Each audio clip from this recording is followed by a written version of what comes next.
Ya, kemarin umat Hindu di Bali baru saja rayakan Hari Raya Galungan.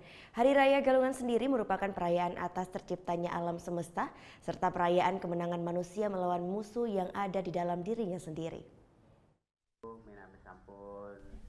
Hari Raya Galungan adalah peringatan atas terciptanya alam semesta beserta isinya, sekaligus peringatan atas kemenangan Dharma atau kebaikan melawan adharma atau keburukan.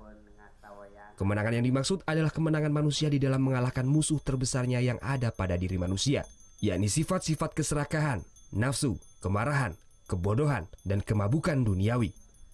Hari Raya Galungan diperingati setiap 210 hari atau 6 bulan sekali, tepatnya pada hari Buddha Kliwon Dungulan. Rangkaian Hari Raya Galungan sudah dimulai 25 hari sebelumnya, yakni Tumpek Wariga. Pada hari tersebut, umat melakukan serangkaian upacara sebagai wujud cinta kasih terhadap tumbuh-tumbuhan.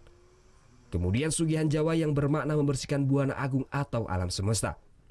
Selanjutnya adalah sugihan Bali yang bermakna membersihkan buana alit atau diri sendiri. Hari penyekeban yakni nyekep indrinya atau mengendalikan diri untuk tidak melakukan hal-hal yang tidak dibenarkan oleh agama. Selanjutnya adalah penyajan. Pada hari tersebut bermakna umat memantapkan diri untuk menyambut Hari Raya Galungan.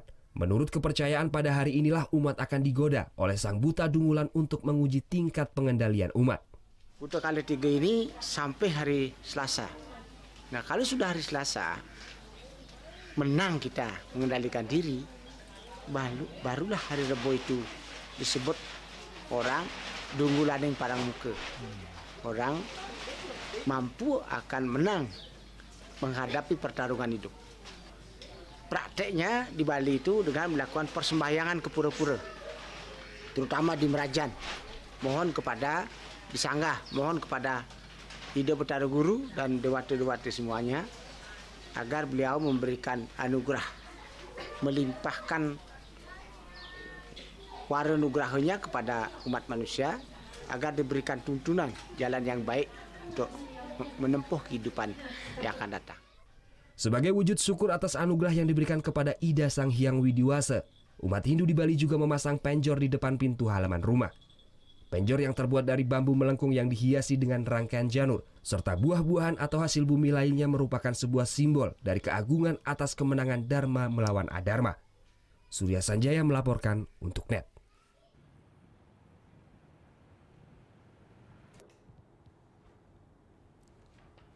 Thank you. Udah selesai nonton beritanya? Jangan pergi dulu dong. Subscribe dulu dan nonton tayangan lainnya di sini. Subscribe, nonton lagi. Subscribe, nonton lagi.